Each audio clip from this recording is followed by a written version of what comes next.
लाया जाएगा अथवा मुझे ज्ञात होगा उसे किसी व्यक्ति या व्यक्तियों को तब के सिवाय जबकि ऐसे मुख्यमंत्री के रूप में अपने कर्तव्यों के समय निर्वहन के लिए ऐसा करना अपेक्षित हो मैं प्रत्यक्ष या अप्रत्यक्ष रूप से संसूचित या प्रकट नहीं करूंगी।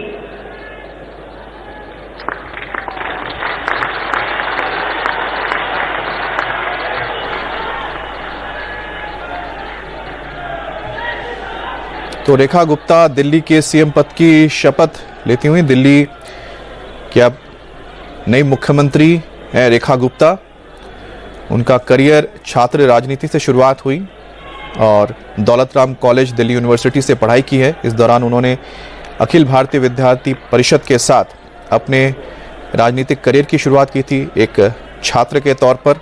उसके बाद वो डूसू की यानी दिल्ली यूनिवर्सिटी स्टूडेंट्स यूनियन की प्रेसिडेंट भी बनी और इसके बाद आगे चल के उन्होंने अपनी राजनीतिक करियर को ले जाते हुए पार्षद बनी। बतौर पार्षद उन्होंने लंबे वक्त तक काम किया और इस दौरान उन्होंने दिल्ली बीजेपी में कई प्रमुख पद हासिल किए, संगठन के लिए काम किया। इसके साथ ही उन्होंने महिला मोर्चा बीजेपी के महिला मोर्चा के साथ जुड़ी रही और मौजूदा वक्त में उपाध्यक्ष राष्ट्रीय उपाध्यक्ष। मैं परवेज साहिब सिंह ईश्वर की शपथ लेता हूं कि मैं विधि द्वारा स्थापित भारत के संविधान के प्रति सच्ची श्रद्धा और निष्ठा रखूंगा। मैं भारत की प्रभुता और अखंडता को अक्षुण्ण रखूंगा।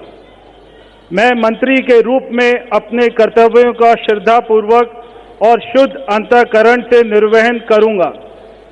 मैं भय या पक्षपात, अनुराग या द्वेष के बिना सभी प्रकार के लोगों के प्रति संविधान और विधि के अनुसार न्याय करूंगा।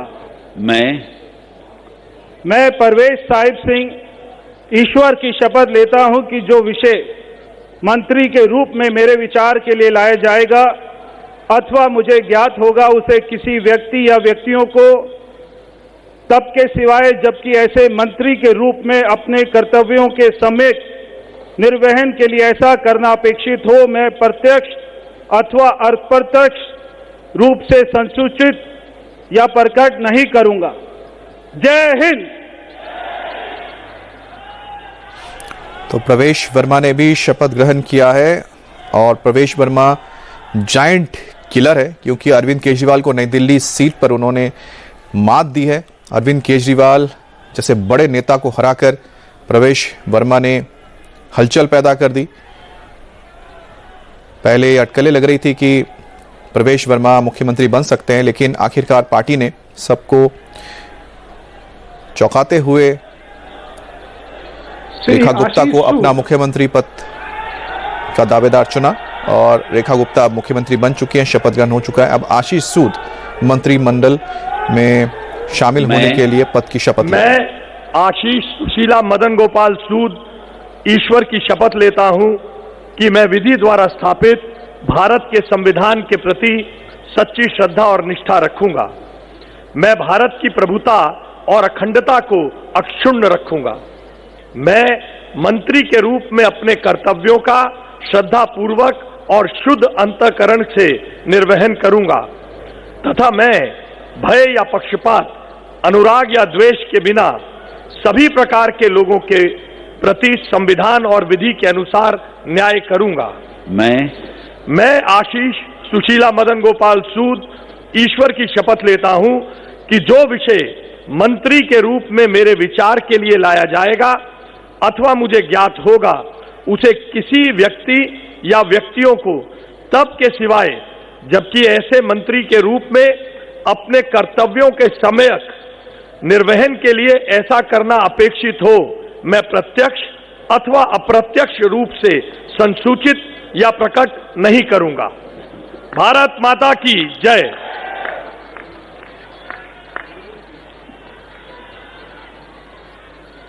तो यहाँ पर आशीष सूद ने भी मंत्री पद का शपथ लिया है।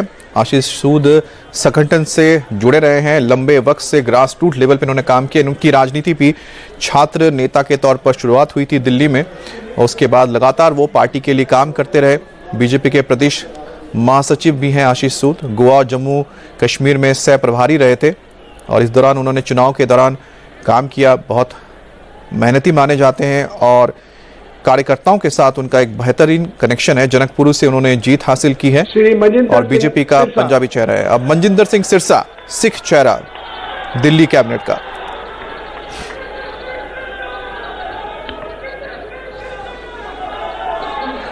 मैं मनजिंदर सिंह सिरसा परमात्मा ਦੀ ਸਹੁੰ ਚੁੱਕਦਾ ਹਾਂ ਕਿ ਕਾਨੂੰਨ ਵੱਲੋਂ ਸਥਾਪਿਤ ਭਾਰਤ ਦੇ ਸੰਵਿਧਾਨ ਲਈ ਸੱਚੀ ਸ਼ਰਧਾ ਅਤੇ ਵਫਾਦਾਰੀ ਰੱਖਾਂਗਾ। ਮੈਂ ਭਾਰਤ ਦੀ ਪ੍ਰਭੁਤਾ ਅਤੇ ਅਖੰਡਤਾ ਬਰਕਰਾਰ ਰੱਖਾਂਗਾ। ਮੈਂ ਮੰਤਰੀ ਦੇ ਰੂਪ ਵਿੱਚ ਆਪਣੇ ਕਾਰਜਾਂ ਦਾ ਨੈਤਿਕ ਤੌਰ ਤੇ ਸ਼ਰਧਾਪੂਰਵਕ ਜ਼ਿੰਮੇਵਾਰੀ ਨਿਭਾਉਂਦੇ ਅਤੇ ਮੈਂ ਡਰ, ਪੱਖਪਾਤ, ਵੈਰ ਵਿਰੋਧ ਤੋਂ ਬਿਨਾਂ ਸਾਰੇ ਲੋਕਾਂ ਦੇ ਪ੍ਰਤੀ ਸੰਵਿਧਾਨ ਅਤੇ ਕਾਨੂੰਨ ਮੁਤਾਬਕ ਨਿਆਂ ਕਰਾਂਗਾ। ਮੈਂ ਮਨਜਿੰਦਰ ਸਿੰਘ ਸਿਰਸਾ ਪਰਮਾਤਮਾ ਦੀ ਸਹੁੰ ਚੁੱਕਦਾ ਹਾਂ ਕਿ ਜੋ ਵੀ ਵਿਸ਼ਾ ਮੰਤਰੀ ਦੇ ਰੂਪ ਵਿੱਚ ਮੇਰੇ ਵਿਚਾਰ ਅਧੀਨ ਲਿਆਂਦਾ ਜਾਏਗਾ ਜਾਂ ਮੈਨੂੰ ਪਤਾ ਹੋਏਗਾ, ਉਸ ਨੂੰ ਕਿਸੇ ਵਿਅਕਤੀ ਜਾਂ ਵਿਅਕਤੀਆਂ ਨੂੰ ਜਦੋਂ ਤੱਕ ਅਜਿਹਾ ਵਿਸ਼ਾ ਮੰਤਰੀ ਦੇ ਰੂਪ ਵਿੱਚ ਆਪਣੀਆਂ ਜ਼ਿੰਮੇਵਾਰੀਆਂ ਨਿਭਾਉਂਦੇ ਹੋਏ ਲਾਜ਼ਮੀ ਨਾ ਹੋਵੇ, ਮੈਂ ਸਿੱਧੇ ਜਾਂ ਅਸਿੱਧੇ ਰੂਪ ਵਿੱਚ ਕਿਸੇ ਨੂੰ ਦੱਸਾਂਗਾ ਨਹੀਂ ਅਤੇ ਨਾ ਹੀ ਪ੍ਰਗਟ ਕਰਾਂਗਾ। ਭਾਰਤ ਮਾਤਾ ਕੀ, ਵਾਹਿਗੁਰੂ ਜੀ ਕਾ ਖਾਲਸਾ, ਵਾਹਿਗੁਰੂ ਜੀ ਕੀ ਫਤਿਹ।